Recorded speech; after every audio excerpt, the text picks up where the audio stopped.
শ্রীলঙ্কার বিধ্বংসী শুরু, কিন্তু তারপরেই ইংল্যান্ডের অবিশ্বাস্য কামব্যাক। স্যাম কারেনের আগুনে হ্যাটট্রিক আর বৃষ্টির নাটকীয়তায় পাল্লে খেলেতে কি ঘটল? জেতা ম্যাচ কিভাবে হাতছাড়া হলো শ্রীলঙ্কার?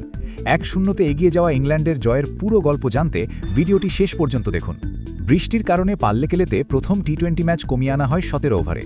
টসে হেরে ব্যাট করতে নেমে শুরুটা দুর্দান্ত করেছিল স্বাগতিক শ্রীলঙ্কা। প্রথম থেকে ইংল্যান্ডের বোলারদের উপর চড়াও হন কামিল মিশারা এবং কুশল মেন্ডিস। মাত্র 7 ওভারেই স্কোরবোর্ডে 75 রান তুলে ফেলে লঙ্কানরা। মনে হচ্ছিল ইংল্যান্ডের সামনে পাহাড় সমান লক্ষ্য অপেক্ষা করছে। মিশারা ও মেন্ডিসের জুটিতে বড় স্কোরের স্বপ্ন দেখছিল গ্যালারি, কিন্তু খেলার মোড় ঘুরে যায় ইংল্যান্ডের স্পিনারদের হাতে। আদিল রশিদ এবং লিয়াম ডসন আসতেই শ্রীলঙ্কার ব্যাটিং লাইন আপ তাসের ঘরের মতো ভেঙে পড়ে।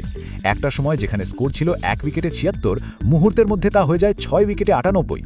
স্পিন ঘূর্ণিতে দিশেহারা হয়ে পড়ে লঙ্কান মিডল অর্ডার। তবে আসল চমকটা ছিল শেষের দিকে। স্যাম কারেন বল হাতে এসে রীতিমতো ঝড় তুললেন।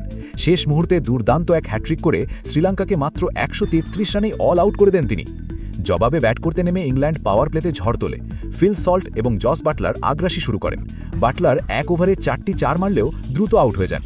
মাঝে লঙ্কান পেসার মাথিসা পথিরানা দারুণ বোলিং করে রান আটকে দিয়েছিলেন, কিন্তু টম ব্যাটন ওয়ানিন্দু হাসারাঙ্গাকে টার্গেট করেন এবং 1 ওভারে 17 রান নিয়ে ম্যাচের নিয়ন্ত্রণ পুরোপুরি ইংল্যান্ডের হাতে নিয়ে আসেন। শেষ পর্যন্ত বৃষ্টি আইনে অর্থাৎ ডিএলএস মেথডে 11 রানে জয়ী ঘোষণা করা হয় ইংল্যান্ডকে। এই জয়ে 3 ম্যাচের সিরিজে 1-0 এগিয়ে গেল ইংল্যান্ড।